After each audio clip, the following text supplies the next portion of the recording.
Sa video po na ating tatalakayin sa araw na ito, ay makikilala natin ang isang mag-ama sa kwento. Natuturuan tayo na kung bakit, kung minsan napapaisip tayo, bakit may mayaman, may mahirap, bakit kailangan kong maghirap araw-araw, bakit yung iba hindi naman?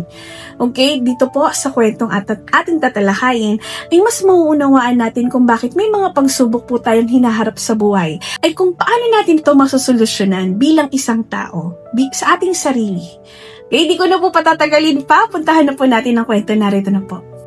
Mensahe ng butil na kape. The story of a carrot, egg, and a coffee bean. Isinalin sa Filipino ni Willalita A. Enrijo.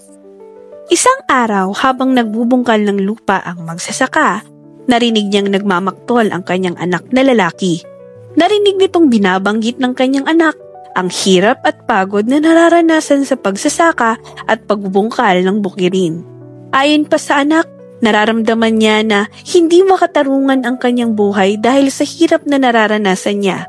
Sa pagkakataong iyon, tiningnan ng ama ang anak at tinawag niya papunta sa kusina. Nilagyan ng ama ang 3 palayok ng tubig at saka isinalang sa apoy. Walang narinig na anumang salitaan sa mga oras na yaon. Hinayaan lamang nila ang nakasalang na mga palayok. Hindi nagtagal, kumulo ang tubig at sa unang palayok, nilagyan ng ama ang karot. Sa pangalawa naman ay mga itlog. Sa panghuli, butil ng kape ang inilahok. Sa tingin mo, anong maaaring mangyari sa karot, itlog, at butil ng kape na aking nilahok? Tanong ng ama. Maluluto? Kibit balikat ng tugon ng anak. Makalipas ang 20 minuto, inialis ng ama ang mga baga at pinalapit ang anak sa mga palayok. Damhin mo ang mga ito, hikayat ng ama. Ano ang iyong napuna? Bulong ng ama. Napansin ng anak na ang karot ay lumambot. Inutusan naman siya ng ama na kunin ng itlog at hatiin ito. Matapos mabalatan ng itlog, napansin niya na buo at matigas na ito dahil sa pagkakalaga. Higupin mo ang kape, utos ng ama. Bakit po? Nagugulumihan ang tanong ng anak. Nagsimulang magpaliwanag ang ama tungkol sa dinaanang proseso ng karot, itlog at butil ng kape. Pare-pareho itong inilahok sa kumukulong tubig, subalit iba-iba ang naging reaksyon. Ang karot na sa una ay matigas, malakas at tila di matitinag, subalit matapos mailahok sa kumukulong tubig ay naging malambot na kumakatawan sa kahinaan. Ang itlog na may puti at manipis na balat bilang proteksyon sa likidong nasa loob nito ay naging matigas matapos mapakuluan. Samantala, ang butil ng kape ng ito ay mailahok sa kumukulong tubig ay natunaw. Ngunit kapalit nito ay karagdagang sangkap na magpapatingka dito. Alin ka sa kanila? Tanong ng ama sa anak. Ngayon, nais kong ikintal mo ito sa iyong isipan. Ang kumukulong tubig ay katumbas ng suliranin sa buhay.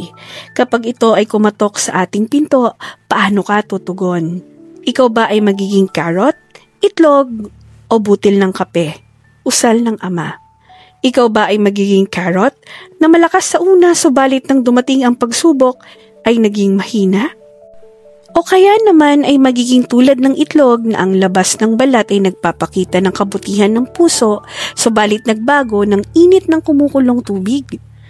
Ang itlog ay nagpapaalala na minsan may mga taong sa una ay may mabuting puso, subalit kapag dumaan ang pagsubok tulad ng sigalot sa pamilya o mga kaibigan, sila ay nagkakaroon ng tigas ng kalooban upang hindi igawad ang kapatawaran sa nagkasala.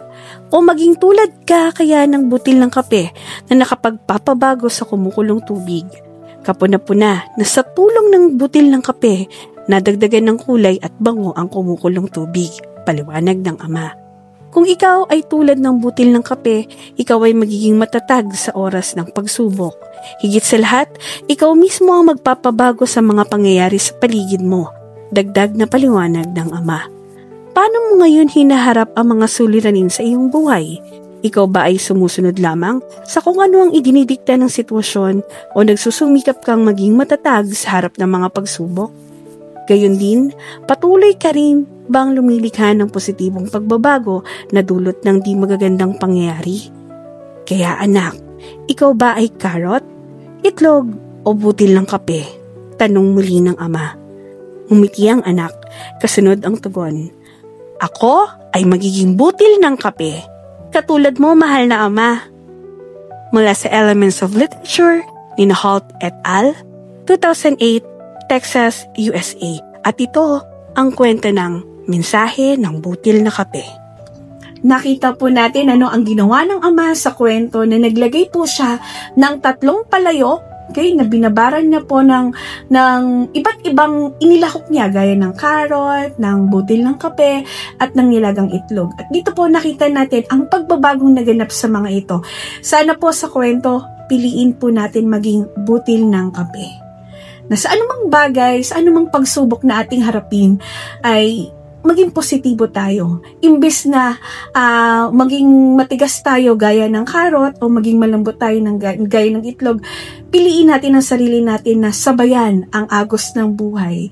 Okay? Ang mga pagsubok sa buhay, sabayan lang natin. Pagkat ito ay parte ng buhay ng tao. At gaya nga po ng kape, nagbigay siya ng mabahong amoy na sabihin na natin hindi man lahat ng tao ay gusto ang kape. Pero tatandaan po natin na pagiging positibo natin ay nagbibigay po ng ligaya sa iba.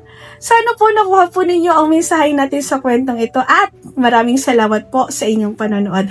Magkita-kita po tayo sa susunod na video. Paalam!